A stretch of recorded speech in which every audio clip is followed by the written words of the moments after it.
ಕಾರ್ಕಳದ ಮಿಯಾರಿನ ಲವಕುಶ ಕಂಬಳ ಜನವರಿ 3 ಮತ್ತು 4ನೇ ತಾರೀಕು ನಡೀತಾ ಇದೆ. ಈ ವರ್ಷ 22ನೇ ವರ್ಷದ ಕಂಬಳ ಅಂತ ಹೇಳಲಿಕ್ಕೆ ಅತ್ಯಂತ ಸಂತೋಷ ಮತ್ತು ಸಂಭ್ರಮ ಇದೆ. ಕಂಬಳಕ್ಕೆ ಕರಾವಳಿಯ ಜಿಲ್ಲೆಗಳಲ್ಲಿ ತುಳುನಾಡಿನ ಜನ ಒಂದು ವಿಶೇಷವಾದಂಥ ಆದ್ಯತೆಯನ್ನು ಕೊಟ್ಟು ಕಂಬಳವನ್ನು ಜನರೇ ಪ್ರೋತ್ಸಾಹಿಸಿದ್ದು ಮತ್ತು ಬೆಳೆಸಿದ್ದು. ಕಳೆದ 21 ವರ್ಷಗಳಿಂದ ಮಿಯಾರಿನ ಕಂಬಳವನ್ನು ಎಲ್ಲ ದಾನಿಗಳ ಜನರ ಸಹಕಾರದೊಂದಿಗೆ ನಾವು ಯಶಸ್ವಿಯಾಗಿ ನಡೆಸ್ತಾ ಬಂದಿದ್ವಿ. ಈಗ ಜನವರಿ 3 ಮತ್ತು 4ನೇ ತಾರೀಕು 22ನೇ ವರ್ಷದ ಕಂಬಳದ ಪೂರ್ವ ಸಿದ್ಧತೆಗಳು ಎಲ್ಲವೂ ಕೂಡ ಪೂರ್ಣಗೊಂಡಿದೆ. ಸುಮಾರು 250ಕ್ಕೂ ಹೆಚ್ಚು ಕೋಣಗಳು ಬರ್ಬೋದು ಅನ್ನುವಂಥ ನಿರೀಕ್ಷೆಯನ್ನು ನಾವು ಇಟ್ಕೊಂಡಿದ್ದೇವೆ. ನಾನು ಎಲ್ಲ ಕೋಣದ ಯಜಮಾನರುಗಳಿಗೆ ವಿನಂತಿ ಮಾಡ್ತೇನೆ, ಮಿಯಾರಿನ ಕಂಬಳದಲ್ಲಿ ನೀವೆಲ್ಲರೂ ಕೂಡ ಭಾಗವಹಿಸಬೇಕು. ಸರಿಯಾದ ಸಮಯದಲ್ಲಿ ಇದನ್ನು ಮುಗಿಸ್ಲಿಕ್ಕೆ ಬೇಕಾದಂಥ ಎಲ್ಲ ಸಹಕಾರವನ್ನು ಮಾಡಬೇಕು ಅನ್ನುವಂಥ ವಿನಂತಿಯನ್ನು ನಾನು ಮಾಡ್ತೇನೆ.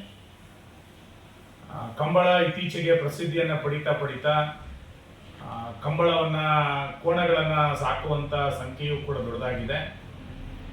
ಪ್ರತಿ ಸ್ಪರ್ಧೆಗೆ ಕೋಣಗಳು ಮಿಯಾರಿನ ಕಂಬಳಕ್ಕೆ ಅತ್ಯಂತ ಹೆಚ್ಚು ಬರ್ತಾ ಇರೋದನ್ನು ನಾನು ಗಮನಿಸಿದ್ದೇವೆ. ಕಳೆದ ವರ್ಷ 230ಕ್ಕೂ ಹೆಚ್ಚು ಕೋಣಗಳು ಮಿಯಾರಿನ ಸ್ಪರ್ಧೆಯಲ್ಲಿ ಭಾಗವಹಿಸಿದ್ದು. ಈ ವರ್ಷ ಸರಾಸರಿ ಅಷ್ಟೇ ದೊಡ್ಡ ಪ್ರಮಾಣದಲ್ಲಿ ಕೋಣಗಳು ಬರ್ಬೋದು ಅನ್ನುವಂಥ ನಿರೀಕ್ಷೆಯನ್ನು ನಾವು ಇಟ್ಕೊಂಡಿದ್ದೇವೆ. 24 ಗಂಟೆಯ ಒಳಗೆ ಕಂಬಳವನ್ನು ಮುಗಿಸಬೇಕು ಅನ್ನುವಂಥದ್ದು ನಮ್ಮೆಲ್ಲರ ಮನಸ್ಸಿನಲ್ಲಿದೆ. ಅದಕ್ಕೆ ಕೋಣಗಳ ಯಜಮಾನರು, ಸಾರ್ವಜನಿಕರು ಎಲ್ಲರೂ ಕೂಡ ಸಹಕಾರವನ್ನು ಮಾಡಿದರೆ 24 ಗಂಟೆ ಒಳಗೆ ಇದನ್ನು ಮುಗಿಸ್ಲಿಕ್ಕೆ ಬೇಕಾದಂಥ ಎಲ್ಲ ತಯಾರಿಯನ್ನು ನಮ್ಮ ಸ್ವಯಂ ಸೇವಕರು ಈಗಾಗಲೇ ಮಾಡ್ತಾ ಇದ್ದಾರೆ. ನಾನು ವಿಧಾನಸಭೆ ಅಧಿವೇಶನದಲ್ಲೂ ಕೂಡ ಹೇಳಿದ್ದೆ, ಕಂಬಳಕ್ಕೆ ಸರ್ಕಾರದ ಪ್ರೋತ್ಸಾಹ ಅಗತ್ಯ ಇದೆ ಅಂತ. ಹಿಂದೆ ಯಡಿಯೂರಪ್ಪನವರು ಮುಖ್ಯಮಂತ್ರಿಗಳಾಗಿದ್ದಾಗ, ಬಸವರಾಜ ಬೊಮ್ಮಾಯಿ ಅವರು ಮುಖ್ಯಮಂತ್ರಿ ಆಗಿದ್ದಾಗ ನಮ್ಮ 2 ಜಿಲ್ಲೆಯ ಕಂಬಳಗಳಿಗೆ ತಲಾ 5 ಲಕ್ಷ ರೂಪಾಯಿ ಅನುದಾನವನ್ನು ಕೊಟ್ಟಿದ್ರು. ಸರ್ಕಾರದ ಅನುದಾನ ಮತ್ತು ದಾನಿಗಳ ಸಹಕಾರದೊಂದಿಗೆ ಕಂಬಳಗಳು ನಡೀತಾ ಇದ್ದಿದ್ದು. ಆದರೆ ಇತ್ತೀಚಿನ 2 ವರ್ಷಗಳಲ್ಲಿ ಕಂಬಳಕ್ಕೆ ಹೆಚ್ಚಿನ ಅನುದಾನವನ್ನು ಸರ್ಕಾರ ಕೊಡಲಿಲ್ಲ.